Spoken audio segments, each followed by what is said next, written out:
Call to order. The East Grand Forks City Council work session for Tuesday, November 27, 2018 is now 5 o'clock. City Clerk, please call roll. Mayor Steve Gander. Here. Council President Mark Olstead. Here. Council Vice President Chad Grassel. Here. Council Members Clarence Vetter. Here. Mike Pakshavinsky. Here. Tim Riopel. Here. Henry Tweeten. Here. Mark Demers. Does term quorum. Number 1, request for approval of ADA transition plan for public right-of-way. Ms. Ellis.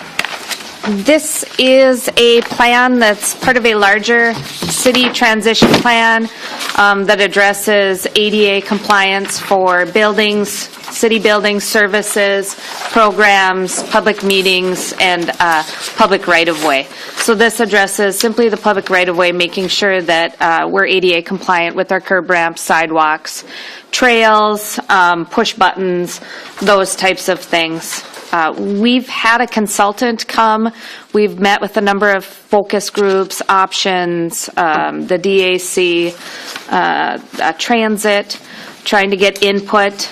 We also did a physical survey of all of our sidewalks, curb ramps, trails, etc. We're at about 22% compliance, which is quite good for a community of our size, and as long as we have a plan in place, we will continue to receive state and federal dollars and also be able to continue to move towards that ADA compliance. Part of the process of this, as you see, we're required to have public comment, have a grievance procedure.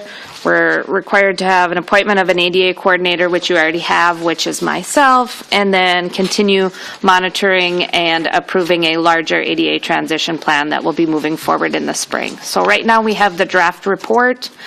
One of the things that we will be doing is continuing to move forward for compliance based on when we do work in the right-of-ways, when we do major road projects, when we see fit for some of our more heavily traveled roads and in business and commercial centers. So does anybody have any questions? Does anybody have anything? Mr. Reid? Have we had any grievances or? We have had one in regards to snow removal, and we typically try to address that. One of the things in the plan is that we're trying to move away from back of curb sidewalks because it makes it hard to keep the snow off of those and continue to make them ADA compliant. So we're looking at other measures of trying to address that. But in terms of not being ADA compliant or having a grievance where they'd like to see something, we haven't had that yet. So. Anybody else have anything? See none. This will go to a focus group and a public meeting on the 6th, and then we hope to have the final report approved by the end of this year. So. Thank you, ma'am. Thank you. Number 2, consider ICAN bike camp use of VFW Arena in 2019. Reid. Thank you, sir. If you recall, this past summer we had the ICAN Bike Camp hosted by the Ann Carlson Center at the VFW Arena. They had close to 40 participants, and by all accounts, the camp went really well as far as they were concerned. I think it went really well for us. They've requested to use the building again, so it's just a request that they could have the space donated to them the same as it was in the summer of 2018. Anybody have any questions on that? Mr. Vetter. Do they charge for their camp? That's a good question. I don't know if they charge for their camp or not. I don't believe they do, but I would have to ask to clarify for 100%. I'm almost certain they don't, but I can't say that for sure. So my opinion then, if they're charging for their camp, then I think we should be charging them some sort of a fee. If they're not charging for their camp, then I'm not opposed to donating the building then. I'll clarify that before next week. Anybody else have anything for him? See none. Thank you, sir, on that. Number 3, consider proposal to increase park and rec activities fees. Reid. Okay. Thank you again, Mr. President. So we had intended on having a Parks and Recreation Commission meeting last week on Wednesday to be able to go through this, and unfortunately, of course, being the Wednesday right before the holiday, the numbers that were able to attend the meeting dwindled in the waning hours of the day. So by 4 o'clock, we weren't going to have enough to have a quorum, so we just canceled the meeting altogether. But the same presentation that I was going to give to them, the PowerPoint, was in your packet for you to review. review. And then I did send some additional information yesterday, which essentially in talking with all of the commissioners and looking at the numbers, it's my recommendation of how we could increase our activity fees to be able to generate a little bit more revenue for the department and for the city, and at the same time, I think still keep our fees at a place that is reasonable and fair for the people that are participating. We haven't had an increase to our fees for a number of years. I don't know exactly how many, but I think it's safe to say it's at least 5 years since we've seen any type of significant increase. We had a small increase a few years ago when we added the website registration just to cover the processing fee of having people pay online.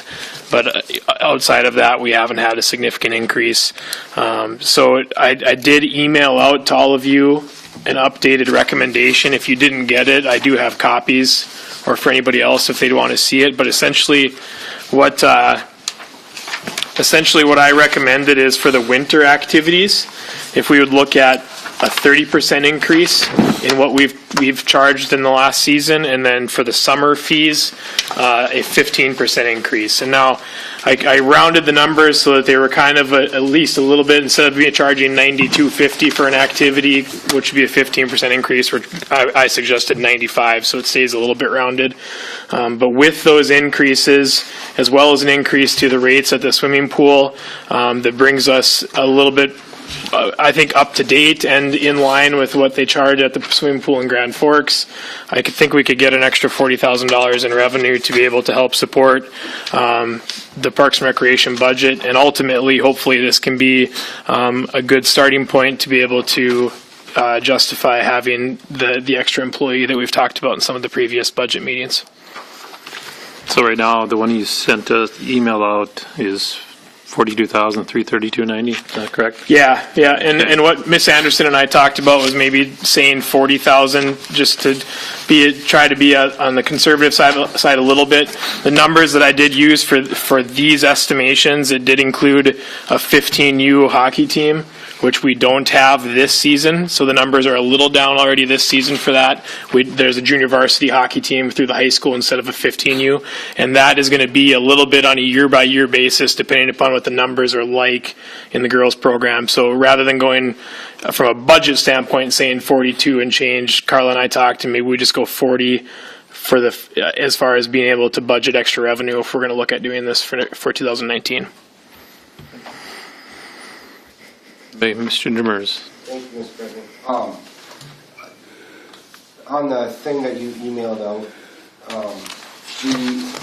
it lists at the very bottom the gross income and the net income, then the service fee. Can you explain what that service? Yeah, so the service fee is the web fee. So for anybody that pays the registration through the website, it's kind of a goofy equation, but it's I think a 1.5% charge on every transaction plus whatever the credit card's processing fees are. So if it's a Discover card, it's more than it is if it's a Visa, of course. But so that's what that total is the total of last year's registrations of all of those service fees. So then that's not something that we collect, but it would be passed on to, it's part of the end cost to the user. Correct. We don't ever collect those dollars, but it's accounted for in the users. And Karla's got her hand up. Karla? I'd just like to add to that the fee we actually pay for Sports Engine is cheap. It's about $600-700 a year. Yeah. And so they get just a little bit of fee for their processing. Otherwise, the software itself is only $600-700. And basically, everybody that's in an event goes online to do this. No, thank you. I appreciate this effort. I think it's good to kind of make sure that we're getting in line. It's part of the reason why I think a park and rec board is good. Do you have any sense if you'll see any attrition from this? Now, obviously, you don't send out surveys saying if you want this up, but you have that board there that should have feelers out into those communities. Do you see any chance that we'll see a dip in? Yeah, right. We didn't survey the entire community, of course, by doing it, but through the members on the commission and through a lot of the conversation with them and people that I've spoke to myself, I don't see or haven't heard any negativity towards the potential increase to this point. So I don't have much reason to believe. The only thing, the big conversation that we had from a commission level in the various conversations I had is that when we looked at the potential of a 30% increase for the summer activity fees, that seemed very steep because it's a short 6-week window.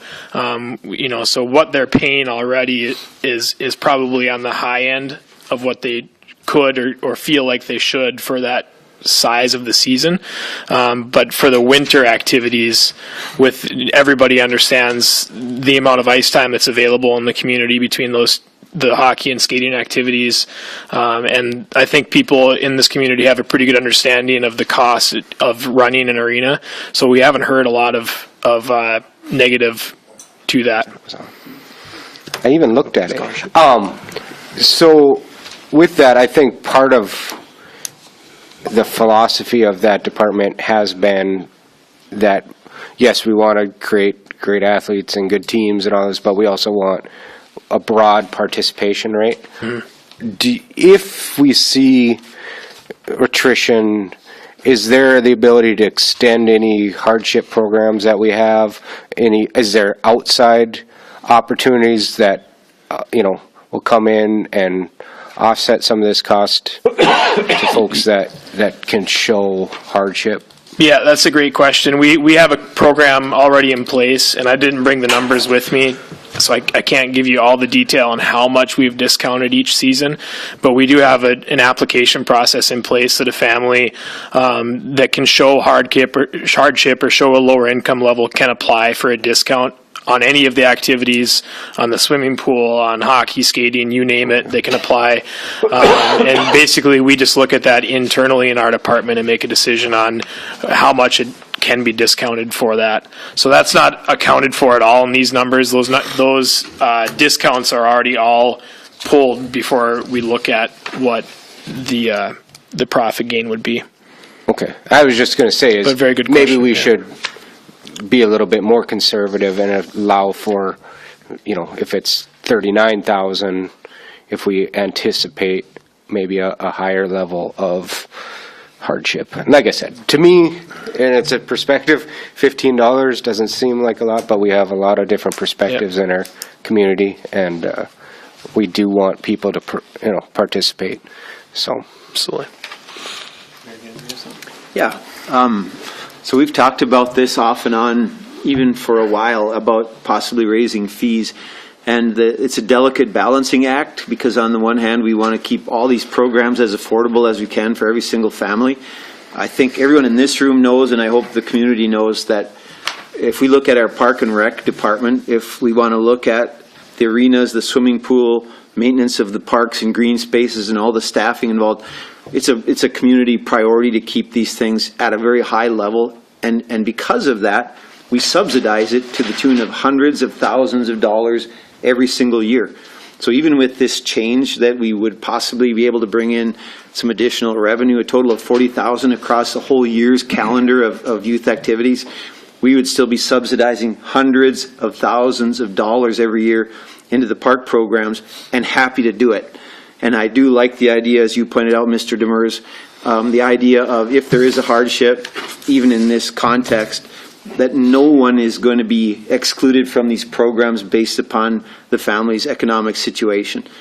We want this to be for every single family, every single resident. We want to create that lifestyle of staying active so that when you get up to this age, you're kind of in the habit of moving your body and staying fit. Plus, we have the great green space and all the rest of it in the parks. So important to use that.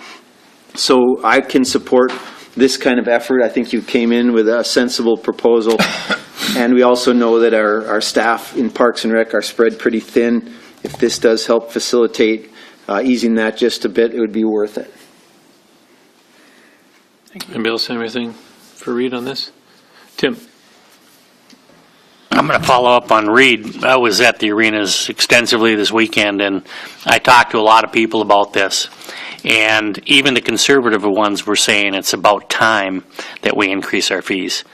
We've been bleeding for a while, and this will help offset a small portion of that. Mike? Thank you.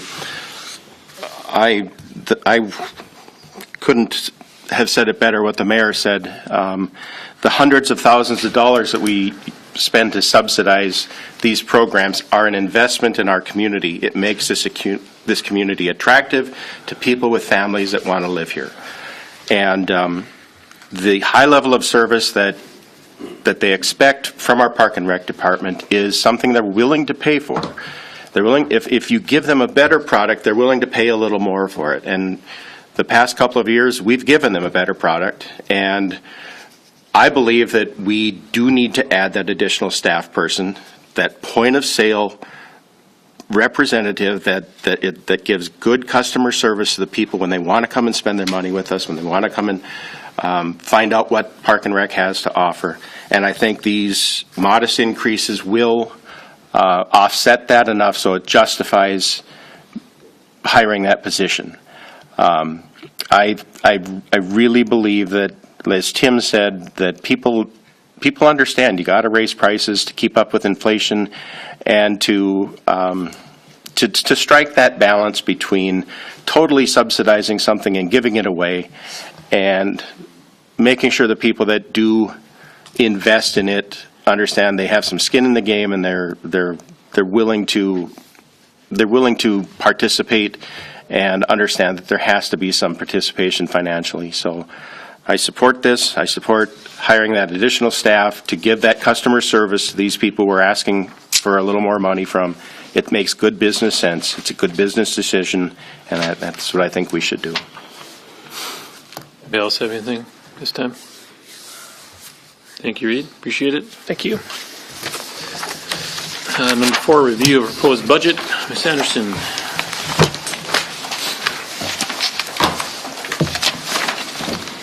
So in your packet, I included an adjustment from the 10% levy that we did. We did get numbers for truth and taxation, which I also put a copy in there, and adjusted what it would be at 7.5%, because that's kind of where we started. And so at 7.5%, with the revenue and expenses in there, we have revenue over expenses of $1,906. If you turn the page, we have 4 homes and 1 business that we've consistently used since 2012 to track the levy and the taxes. It also tracks the taxable market value, which we know goes up every year, some more than others, depending on the value of the home. And at 7.5%, the average for most of them is between 5.19 and 5.83%. So I guess this is a start of where we are for budgets. I know I heard from a few people that they're looking more at 6%. The mayor's, in the past has talked about 5%.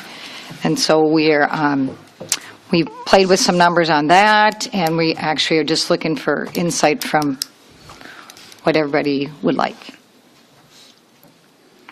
Everything to add, Mr. Murphy, at all? No, I think Karla did, well, a couple of things. Karla did a very good job of putting together where we're at and what's before you here tonight. Again, the truth and taxation notices have gone out. We received 1 comment at the city. I understand council members have received calls. I guess I'm not sure how many calls they've received and what the overall opinion is of it. And we've had some discussion from other council members for other numbers other than, like they say, the 7.5. They're really anywhere between 7.5 and 5. So we are prepared to talk about that and pretty much anywhere in between. I know there's been some suggestions here as well on what we can do to try to get the overall levy increase to a number that we might be comfortable with and still maintain what we need to do for 2019. So I guess with that, I'll take any questions, or if any of the council members want me to elaborate on any of the things that's been brought up to me, and that I certainly could do that as well. I think maybe we need to elaborate a little bit on the notices everybody got in the mail regarding where we have to set it and why we have to set it that way. Maybe kind of give a brief overview of that process of what the city goes through. Sure. There's two times in the year where the city has to give a number to the county to be what they call certified for what our upcoming levy is going to be. First one is our preliminary levy, and the way the rules are in the state of Minnesota, the preliminary levy cannot be adjusted upward, it can only be adjusted downward. So typically what cities do, and what I recommend here in the city of East Grand Forks as well, is since the overall number is not really known, and we're still usually discussing and arguing and whatever, working on our budgets, we set the number in the preliminary budget higher than what we anticipate it's going to be, because you can, like I said, you can always move downward, but you can't move upwards. So that being said, the time between the preliminary levy and the final levy, typically the truth and taxation notices come out, which use the preliminary levy number. Then it gets calculated to what the proposed tax would be if the levy were set at that amount. Typically, then what happens is the council and the staff work together. We move the budget to a lot closer to what the final budget is going to be, and then usually it's a date in December. It changes each year. Is where the final levy needs to be certified to the county, and that's what then it's calculated for the property taxes. So what we're here to discuss tonight is to get closer to and hopefully come up with a number of what we're going to certify to the county for the final levy number. And then that was what will be calculated for the property taxes in what will show up for 2019. And correct me if I'm wrong, this county goes through the same process?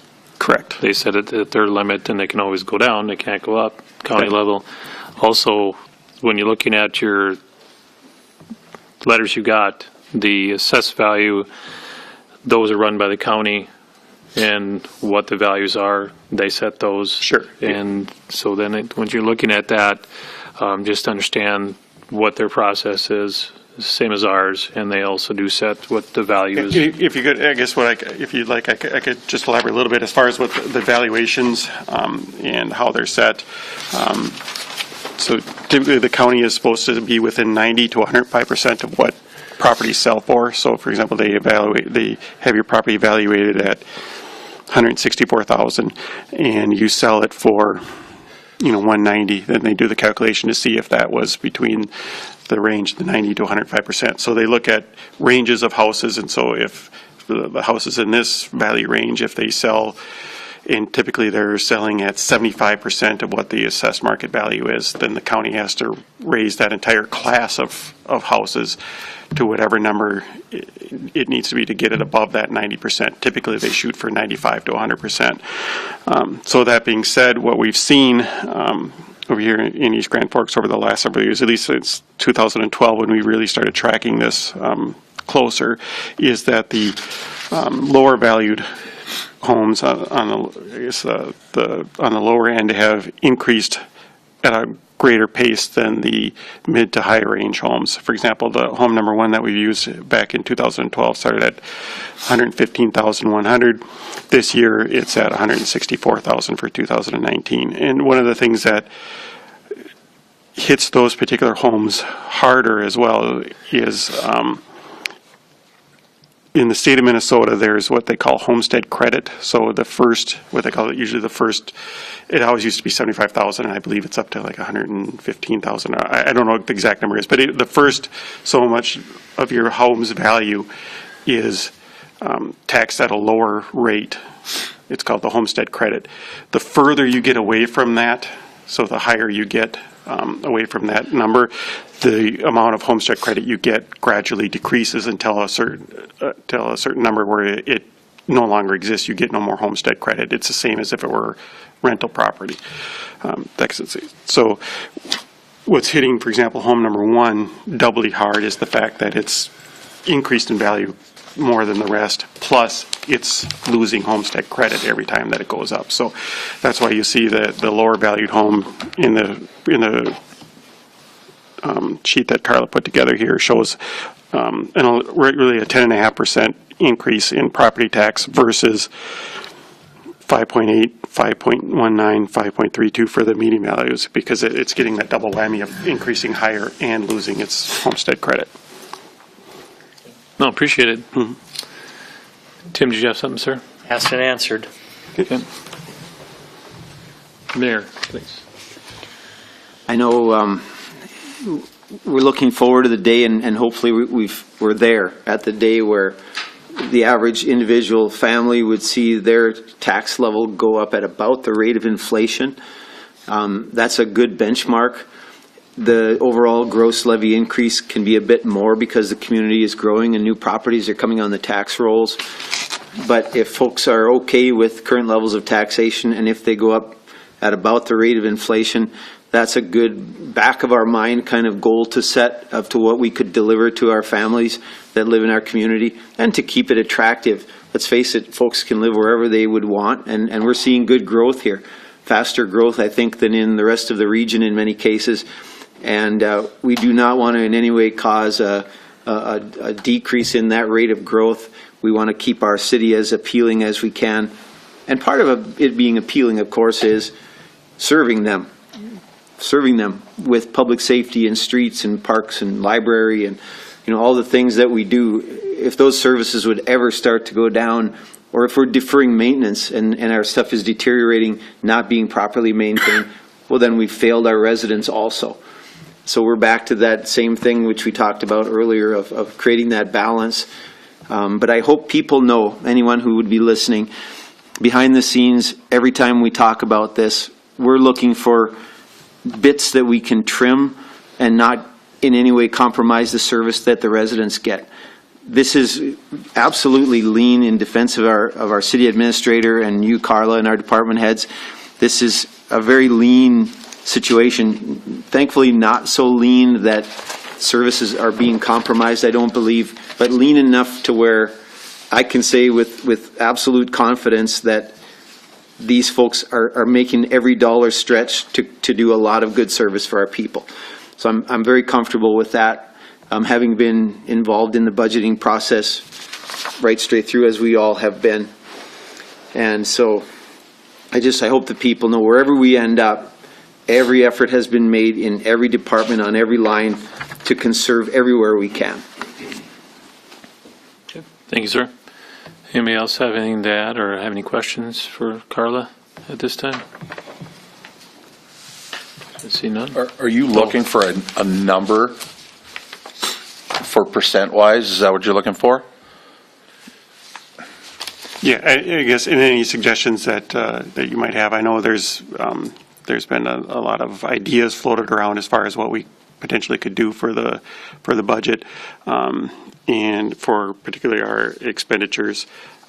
So I guess I'll answer any questions that anybody might have as far as ones that were brought up. But as a group as a whole, yeah, you have to set what the final number, what the final levy will be, and then we have the truth and taxation hearing. Mr. Demers. Oh, Chad, go ahead. Chad was talking. I mean, I'll go and, I mean, I'd rather see it at 5 than,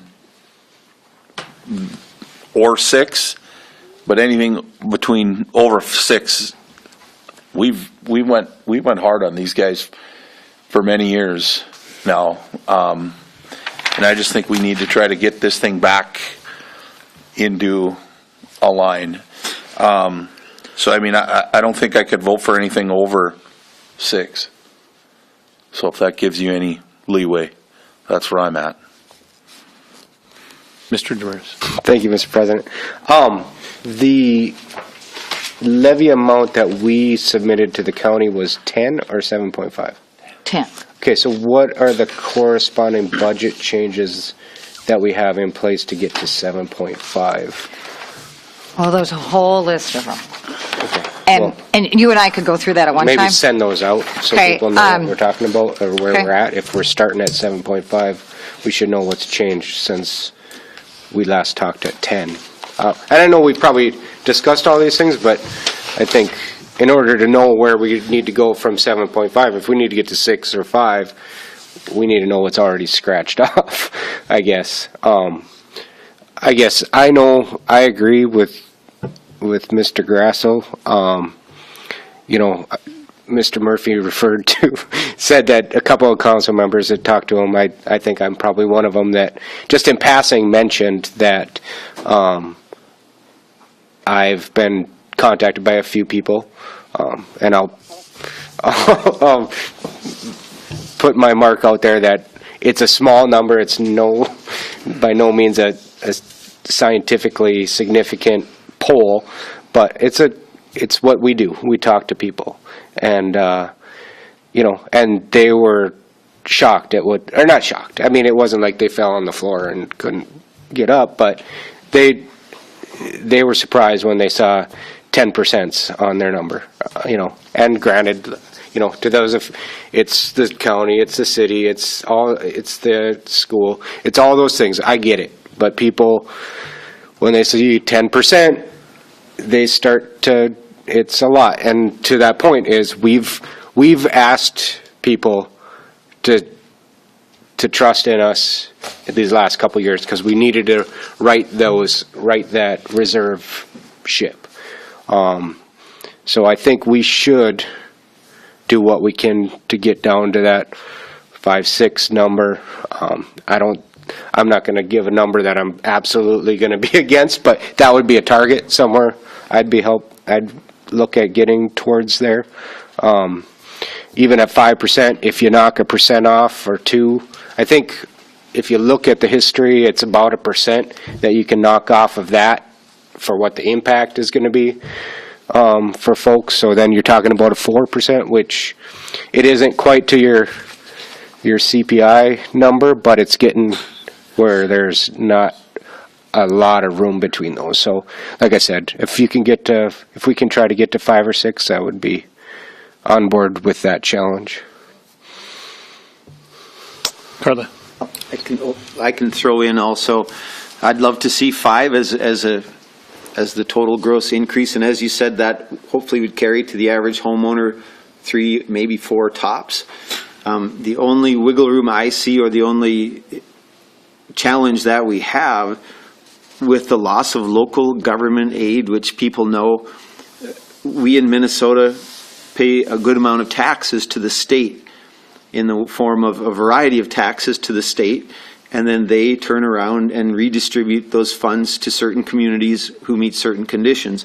And historically, we've received a significant amount of that money. It's called local government aid. And off the top, as a reduction, it should almost track with inflation over time. In other words, we could anticipate a bit of growth in LGA over time. That would be reasonable because all the other state revenues are increasing with inflation.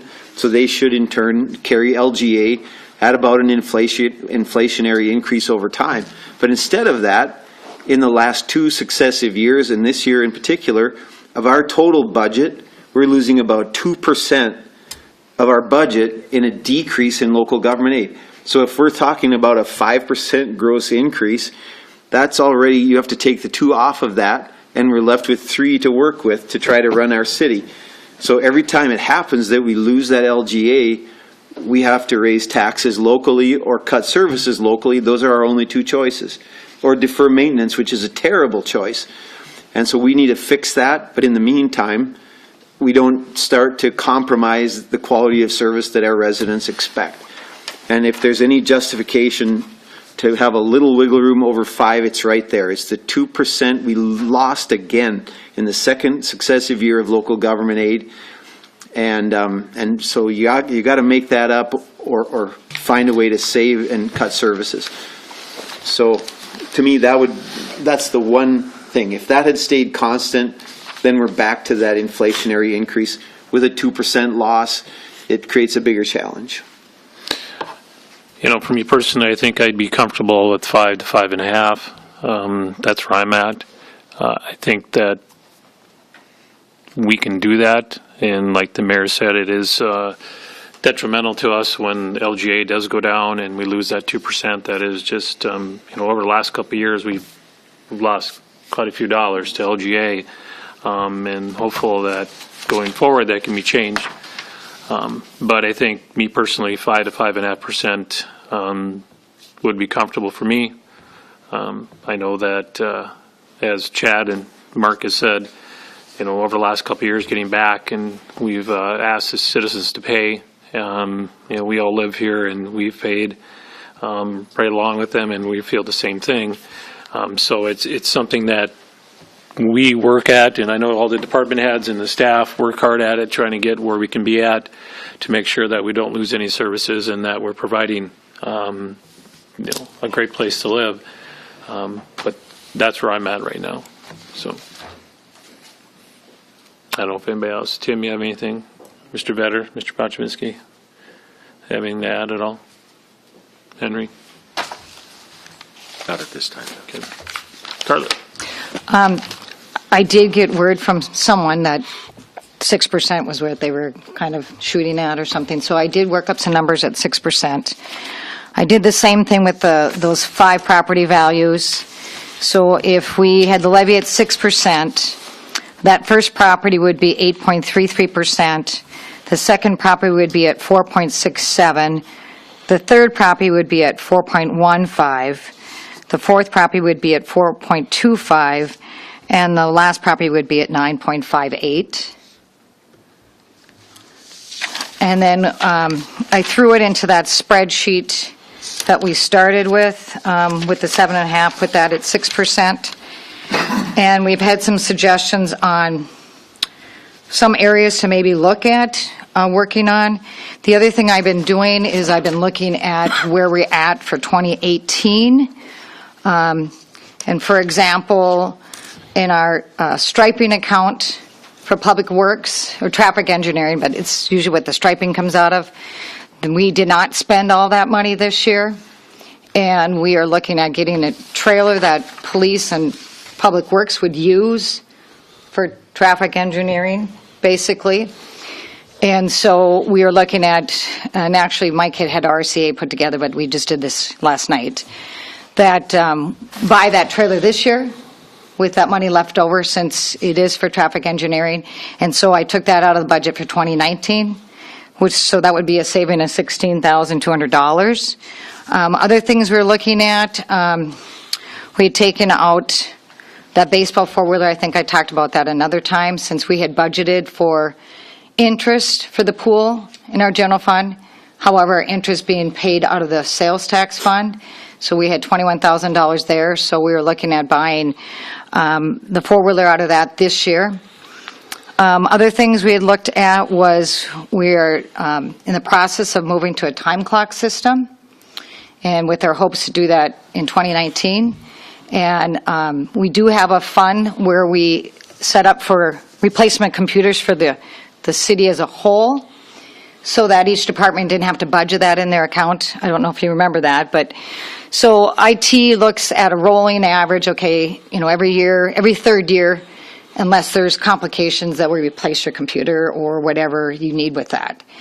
And there is some money left over than that. And so we are looking at buying the screens for the time clock in this year with those dollars. I looked at David's account for money in professional services, because sometimes we have a speaker come in, and there was enough money that to pay for the software for the time clock system this year. We'll pay for it in December. What we'll do is, since we're not going to implement it until January, we'll work with time clock system so that when our yearly fee comes up, it comes in January, so we won't have to pay a fee in 2019. So there's a savings of $12,601 there. The other thing that we're looking at is that we're working with FEMA on the windstorm we had. And at first we thought that they weren't going to allow any of it, but now we did meet with them, and they are going to allow us everything, basically, all of the disposal and our time that our employees have put in. And we are just in the process of doing that. We just met with them right before Thanksgiving. And so my suggestion would be that that money is actually, it's not overtime for anybody. So those would actually be strict dollars we came in that doesn't have to cover any expenses, that we could use that money to buy the Suburban this year instead of next year. So that would save $54,000 in next year. So this is what this list is, which I can share with you, is what we've gone through and looked at what we can do now and save the taxpayers and not go over budget in 2018. And I know sometimes people get upset when you have a fund balance that, okay, your fund balance is so large, why is the fund balance large, but you're still raising our taxes? And we have to find that balance. So, as a taxpayer also, and I'm thinking that, if we could pay for some of those now and still balance our budget, that, the taxpayers are ultimately the winner here, because then we aren't raising the taxes. And we are keeping our fund balance where it's at. So the stuff you just were going through got us down at 7.5. No, this would get us to 6 now. Oh, get to 6. Yeah, so that would get us to 6. Okay, I just wanted to make Said sure. 4. Well, no, you don't know how much I've been digging. Have you included the revenue additional on Yes, Park and Rec? yeah, that was the other part. And actually, it was only 38,555 that I included, because I actually took the summer programs and just took them at 15% and let the computer do it. So it's like 38,555. Does that include the additional Park and Rec employee? Yes. That's still in the budget. Yeah, we put it back in the budget. We had taken it out, but we also took out, I'll explain one of the things we took out. We took out the public works truck driver that we hadn't filled. We took that out. We used to budget for sick leave contributions because they used to charge us for that in the year end. Now with the new GASB rules, with sick leave and all of those other new rules on employee benefits and liabilities, we took that out because we don't need that anymore, so that was about $51,000. We started out the budget at $300,000 for street construction, so there's a $50,000 there. Our health insurance came in better than we expected, so that's about $70,000 there. We pushed back police overtime back to $100,000, so there's $68,000 there. The four-wheeler, I talked about that. We have a safer grant position that we are looking at not filling. And what else? Oh, also the F-150 police vehicle, that is on the budget for 2019. The plan is to trade in a vehicle on that, so we'll save $5,000 there. And that's Suburban. If we can purchase that now, we would save $54,000. The safer grant position, is that with fire? Yes. Okay. So we would go down one individual in the fire department? Yes. Okay. But the funding source on that is dried up, though, which Yes. is why that was going on. Yep. And then we did actually put in some money for the COLA, just so that we have a placeholder. We don't know what it's going to be at, but we did put a placeholder in so that most of it would be covered. So I guess with that, where are we at with the expenses as proposed then in the 6%? With the proposed expense reductions that I have been given, Yep. we would have a break even of $592 That's at 6. at 6.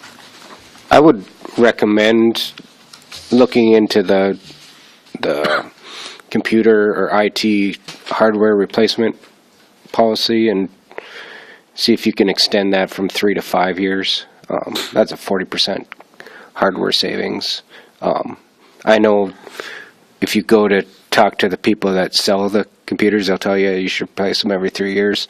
Someone that does it for a living, most of those computers will go 10. But, I mean, we have, in our personal, we have a 5-year schedule that more than adequate. If there's some that need to be done, earlier, but I would say if you shoot for 5 years, I think that's a better. But you could talk to It could be staff that, as I don't well. know that. I know Corey's actually listening. He could text Megan what it is. Right. Thank you, Corey. Hey, my computer was the same computer I had when I started in 2000. Right, Yeah. I'm just saying for. Yeah, and budgetary. actually, they're both pretty frugal. So they actually also check to make sure you aren't having problems. And like, if you need extra screens, that comes out of your small tools and equipment. So, I think we have a really good handle on that. So I just think it might be difficult to do that. Sorry. But we're open to all suggestions, so keep them coming. We like people to think. There, go ahead, sorry. Thank you, Karla, for doing a bit of high-level scrounging to make it all work out. What I like about everything that you've proposed is you're not deferring some small capital purchases, you're actually doing them a little ahead with monies that we found savings here and there. And now to the video stream of anyone watching and to our friends in the media, in a representative democracy, we sit around this table and try to do the work of the people to what they want. Do you want to spend at this level and get service at this level, or do you want to spend at a little lower level and get service at a little lower level? We want to do what the people want. So make them aware that they could email or call us with those kinds of questions or with those kinds of preferences, whatever their preferences may be. You can find on the website all of our email addresses, right? So hit the link of the email addresses on our website, and by all means, give us your preference. We want to carry your wishes to this decision, which we will finalize in the not-too-distant future. And, we have our ideas of what the people would prefer, but if in any way you want to just cement that or take us in another direction, that's why we're here, to listen. Mr. Demers. Thank you, Mr. President. On the Park and Rec point of sale kind of person at the front, I don't know if it's a receptionist or if it's what the job description is. I know there was something presented a while back, and I don't recall all of it. Either way, I'm still a little on the fence about the entirety of the need for that. I could get on board with, 50% of those duties. Again, I would want to see what that job description looks like. I would recommend having that person be at least 50% accountable to the finance department. If we could get a person that was maybe that had a two-year accounting from Northland or something that could do that type of work. And could take on some of those duties that we haven't been able to hybridize out of Water and Light, I guess. And like I said, I don't know if you want that, but I'm just saying this. I mean, it could be you could fit that other 50% somewhere else, but I'm thinking, in my opinion, we do need someone that could be there. But if we can get them to function in a different role as well, that isn't just doing that, I think I could get on board fully with something like that. So, Reid, do you want to address that first, and I'll go to Mike? Sure, I will. And I can share a job description with you. It's obviously in draft form. It hasn't been reviewed by a Springstead or a Drown and Associates or anything like that. But the way that I have it titled is Parks and Recreation Specialist. And I really look at it as maybe a 30% as an admin assistant type of role, maybe what all of you are a little bit more familiar with what we had in the past there. And the remaining 70 to 75%, I really see it being a programming and or just parks specialist in a lot of ways, so that we can add new programming, new services that we're not currently able to do. At the last meeting when I talked about it, I talked a lot about that right now we do youth sports. That's really what we do. And if you look at what Parks and Recreation departments across the United States are doing, they're getting more and more away from youth sports and getting more and more into cultural type of activities that, to your questions from previously about people of lower income that maybe can't afford to play youth hockey, but still want to have something that they can do. That's really what I think that an added position can bring a lot to.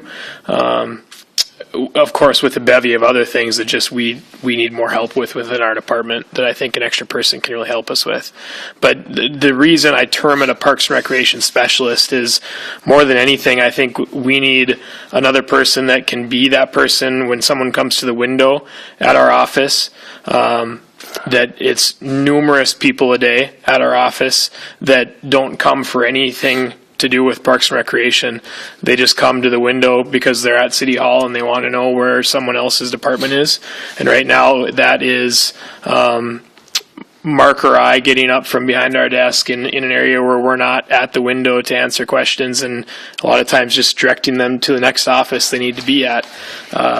Minimally, it is receiving cash for registration, but since we added the website, that has gone down significantly. Of course, I wasn't here before we added the website, but if we're taking in this year for our winter activities, if we took in $700 in walk-up registration fees, I'd be surprised out of the 90 or 100 that we took in. So there isn't a lot of technical point of sale, to Mike's point earlier, that this person would do, but it would add to activities. At our last Park and Rec Commission meeting when we discussed October meeting when we discussed adding, we talked at length about winter activities that have nothing to do with being inside an ice rink, about being out on a sledding hill, about throwing a winter fest where we go snowshoeing and cross-country skiing and have hot chocolate and have music. We talked at length about activities like that we just don't at this time have a person within our office that has the skill set or the time to be able to execute those types of activities. And I think that's something that's important for our community that we're missing right now, that having another employee could bring. Can I just add one thing to that position before I apologize? I guess one thing that I see, particularly with the Parks and Rec Department, it's more pronounced in the summertime, but it's still fairly significant here in the winter time here as well, is that there's significant portions of time where the Parks and Rec office is not staffed due to the fact that they, with both Mark and Reid getting pulled in different directions, like out at the ice arena. In the summertime, it's even worse, but they get a call, they have to go out, whatever. They get called out of the office, and so they're just closed for periods of time. So there's nobody there to answer the phone, nobody there for when people walk up to the window, and in my opinion, it gets noticed. I think it would be beneficial to have somebody there, another person, to make sure that that office is staffed more than it is now. And I'm not saying that it's just because they are getting pulled in many, many directions. That's part of the point that I wanted to make. I recall when this position came before us in the past, and Reid talking about how on a typical day he or Mark will get called out putting out fires wherever around the city, and that there wouldn't be anyone at the window. And that's part of your job, is to go out and take care of problems like that, and that's a management thing. And this position is, I don't know if it's clerical, but it's someone someone whose responsibility is to be at that window when someone walks in looking for whatever it is they want. Maybe they just want information. Your point about you being the first place people come when they're looking for where to go in this building, that's a problem in the design of this building, and something that I've always thought should be taken care of somehow. That probably requires another position and another desk in the rotunda somewhere, but that's a discussion for later. But as I said earlier, and I'm not on the fence on this, I very strongly support this position. This is a department where the rubber hits the road with our residents. They come in contact with city employees, fire, police. That's usually not a good situation. This is where they come to the city and expect to have a good experience with their children. And to have them walk in the building and have nobody at the desk is going to leave a bad taste in their mouth. It really is. And I know they do things online, but I'm sorry, but I'm tired of picking up a phone and getting press 1 for this, press 2 for that. I want a human to talk to. And customer service, good customer service requires person-to-person contact, a professional that when someone comes with a question about what we have to offer their kids, someone has an answer for them, and they don't have to come back 2 or 3 times because because the window was closed. So, yeah, it costs money to hire someone to do that, but this is a position that I think is very important for a department that hasn't been the best over the years, and now we've seen significant improvement, and this is taking it to the next level. So that's how I feel about it anyway, so. Thanks, sir. Anybody else have any comments or questions at this time? Tim?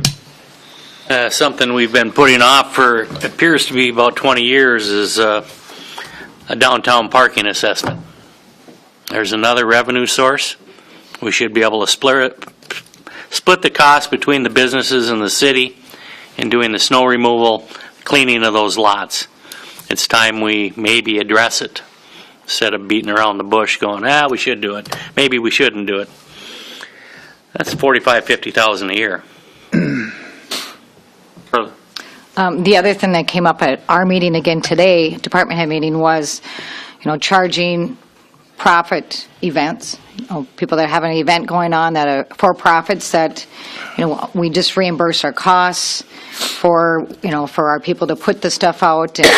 And, nonprofits, we wouldn't do that, but I know, Park and Rec are very involved with that. The police are, and Fire and Public Works. So I know we brought that up again. We don't really have any hard numbers, but at least if we had a policy that, besides a $50 event fee, you will have to reimburse us for any services that you want us to put out there. And I do have one more thing. Sure. So I don't know how everybody feels about the 6%, but what I would like to do at the meeting next Tuesday, these 3 equipment items that I talked about, if we could bring those to the meeting on Tuesday for approval. I know that's not usually typical, but we do want to get them ordered and get them here before year end. And I know that most of them have the information. If they could, we could provide that to you beforehand with the required quotes and whatever, that we could get them ordered so they could get here before year end and, help balance 2019. So with those, you would partially deficit spend in 18? No. Or we have enough already? Yeah, for example, we budgeted $35,000 in the federal grant, and we actually have collected $88,000 in it, so, that would pay for the vehicle and fire right there. So looking by those line items, we, saved $19,000 in the traffic engineering, so we can buy that traffic engineering trailer out of that account. So no, we would not be deficit spending. It would be keeping our fund balance intact at where it's at, but not having to increase taxes for next year. By buying those items next year, we can buy them now. And still be under, And still be within at budget. our, yeah. I guess to some extent, it's just a shell game, right? I mean, if you have, Price is right. I mean, you're basically you should be projecting forward those revenues. Cash carryover. Yeah, I mean, you should already have those built into your budget, so whether we purchase them this year or next year. Well, in addition to it being a cash carryover, it's an increase in our reserves, which we've kind of said we don't absolutely need. We're at a target of where we're comfortable. So if you carried it over, that's what would happen. I know what you could maybe do is use it for a little bit of tax relief, actually, in the following year, right? But it would be short-sighted in one way because it's just a short-term savings. And so it could be used to cover some capital items that we've prioritized as being important, but just haven't been able to find the funds for. So I feel like, yeah, it's good. I think it's sensible. So if everybody's okay with that, I'd like to bring that on Tuesday. Chad, you okay with it coming forward next week? Clarence? I don't want to rush everything. I'm comfortable not spending it this year, and then the fund balance goes up, and then just part of our expenditure next year is to spend the fund balance back down again. rather than rush things, I'm okay with that, but either way. Karla seems agreeable to that. And I mean, even now to work, I mean, just we, have to remember to put that in there, and I'll just add a line that, the cash balance from reserves from last I guess the year. only question I have about that, does that have any audit impacts, doing something like that? Okay. No, in fact, other years we did that we, you can put a line in for a fund increase, or you can put a line in for, a reserve use excess, which we did in other years. Okay. There's one good thing about spending it at this point, and that is, if we all agree that these are priorities and you have the money, it's done. We don't haggle, we don't quibble, we don't shrink. It's done. There's something nice about having it done. How long have we waited for that Suburban, and what year Suburban are we replacing? Let's consider that one more time. How long have we waited, and what year is the current one? It's been proposed for, I think, 4 years. 4 consecutive years. Wait, that's not your Suburban, is it? The elusive Suburban. And what's the year of the vehicle we're replacing? 94. 1994. And it's an Got emergency. 30,000 miles on it? How many? 30,000? No. That one's got probably about 120. And it's an emergency vehicle that we're relying upon to transport people here and there. So, right, that's the benefit of doing this is you talk about a shell game, but it's also like Lucy picking up the football every time Charlie's about to kick it. It's a little bit like that. I guess my point with saying that is we aren't necessarily under the gun that we have to get this done right now. That was my only we point. could peacefully, calmly it's not like we say, have to, let's do this and say we did this. Hand that to him. and that's fine, I guess. It seemed like it was just presented a little bit of, well, we have to do this in order to fix this stuff so that we're on budget for next year, but this shouldn't have any budgetary, if the money's already there, this shouldn't have any budgetary impact at all. I mean, we should already be showing those revenues. Karla? A couple suggestions, if you'd like to ride with Gary in it. Be careful that you don't hand anything to him, because he has to have both hands on the wheel because it goes everywhere. Because I got to ride with him one day, it was like, wow. The other thing is that I agree with Clarence. My suggestion would be that we would continue with the four-wheeler, because we have been looking at that for 3 months now, and I know he's diligently looked at that. And with the trailer, just in that traffic engineering, and wait with the Suburban, if that's okay with everybody.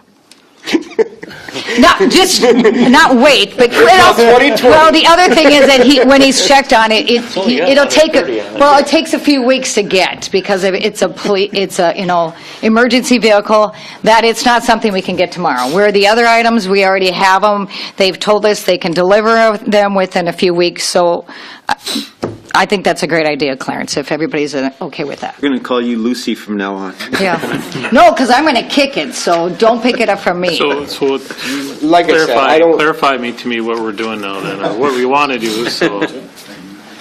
The fund balance will increase at the end of the year more than what we expected, and therefore we're going to spend down some of our fund balance next year.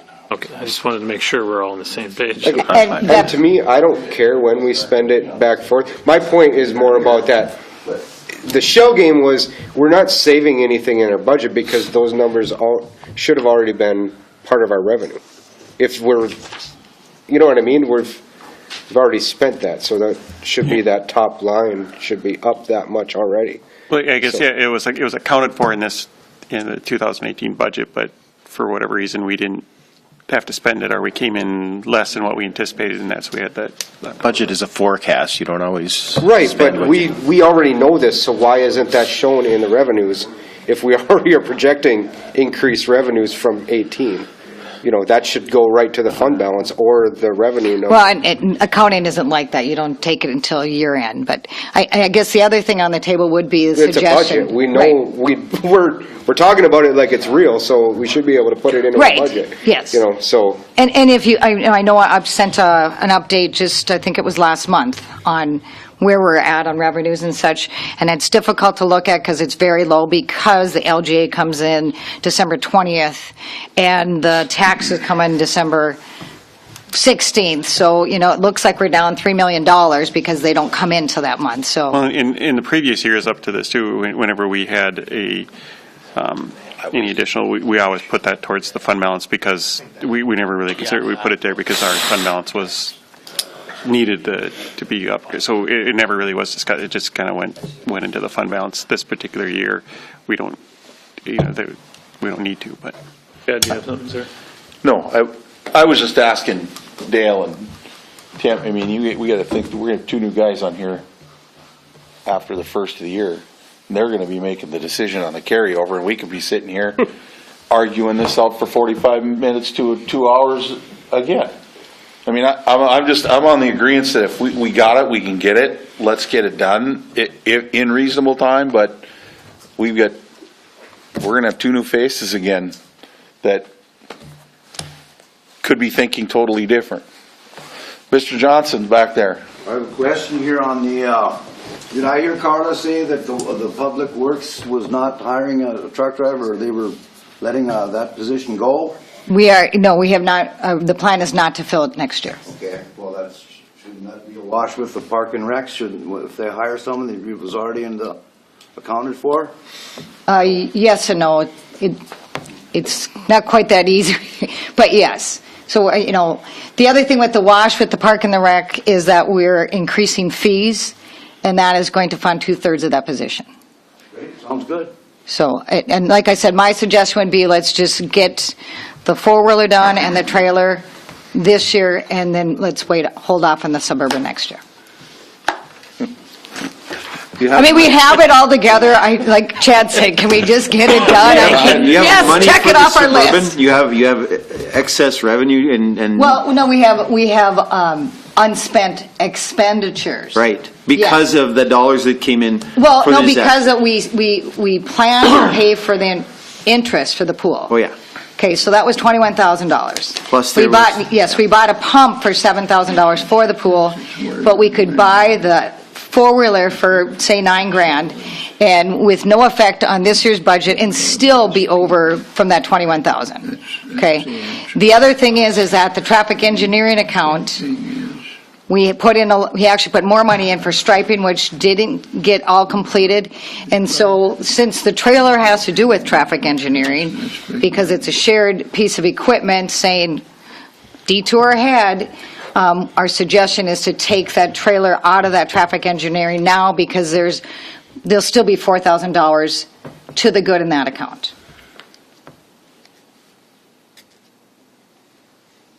And Mike's done the homework, it's available. We can get it before year end. Yes. I think You got a trailer, Mike? So that's all I'm asking. If we could bring that on Tuesday, we could at least get them off the table. All we have to worry about is the Suburban. Let's bring a separate item, please, for the Suburban. If you don't want to lump it in with the others, please bring. They have to be separate anyway, though. Yeah, bring it in. I think Dale was wanting to weigh in on that. Sure, just give me, sorry. I have one question. Were you still looking at buying the Suburban next year? Yes, we still want to buy it, but Clarence's suggestion is not, let's rush. We can use carryover funds from next year, which is fine, so we'll have that in the budget for next year, for 2019. But my question is going to be, well, does it really matter? I mean, does it really matter to wait next year and then find out the Suburban's going to be more money? I mean, are we locked in price for? Get it off the state list, or? Current bids in, I talked to Ellis tonight, and I'm gonna talk to the state bid people tomorrow. They told me it's about 8 weeks to have it built, but at the same time, I can check and see if there's a last year carryover that can. I'm just asking if there's if you're looking at a 2018 or you're looking at 2019, is there going to be a price difference in what's available? He said we can figure probably about 2.5% a year. is your auditor's going to have a problem if you pay for it in 2018 and don't take Well, we possession could, until no, we 2018? could always take it on the CIP, and he's checking to see how fast we could get it in. And if we can't, if they don't allow us to, then it comes out of carryover funds. So, it's something we're going to have to do. He's going to have to order it anyway. If it takes 5 weeks, we pay, if it takes 4 weeks, we can pay for it now. If it takes 8 weeks, we can pay it in 2019. I think just bring everything individually, all the. Yep. Okay.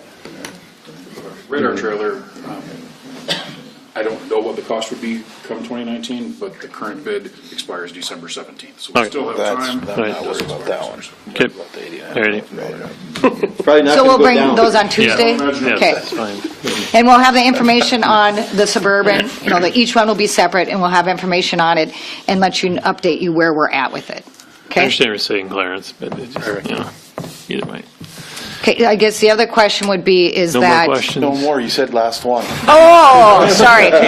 Okay, so, no, I want to verify what we're supposed to bring on Tuesday. So are we comfortable with 6%, or do we want to push it so we don't approve it until 3 more weeks, or, or do we want to just be done with the budget? Show us what you could do at 5. Show us. Oh, I looked.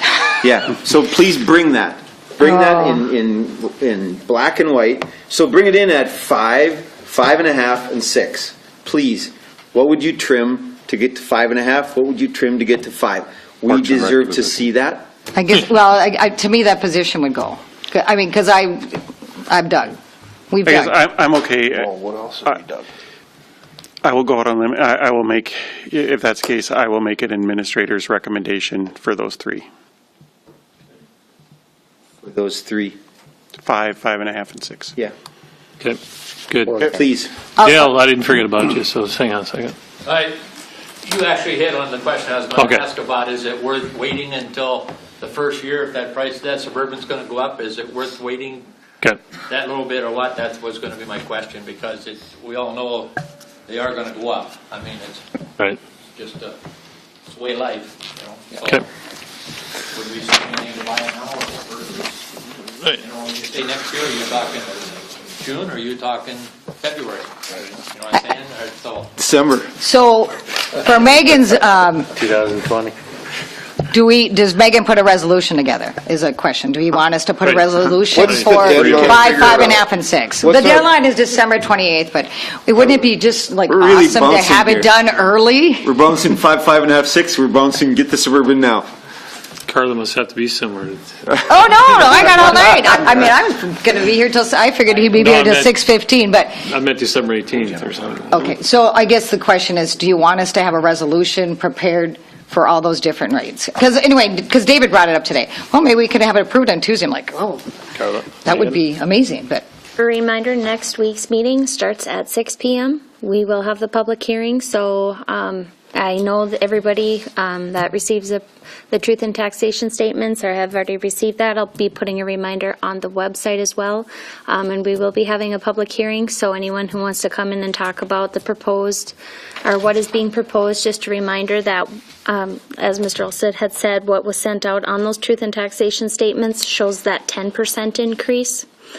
And to Karla's point, what we can do is we could do 3 resolutions and put them all on. But typically, you guys have usually waited till later on anyway. So if, One benefit to having it at the hearing is the potential to have people that are interested, or everybody is, but that are interested enough to come and speak out at a public forum would be in the audience when you're making those final deliberations, which I would rather have another work session to do this type of thing, but to the benefit of having those, able to be voted on.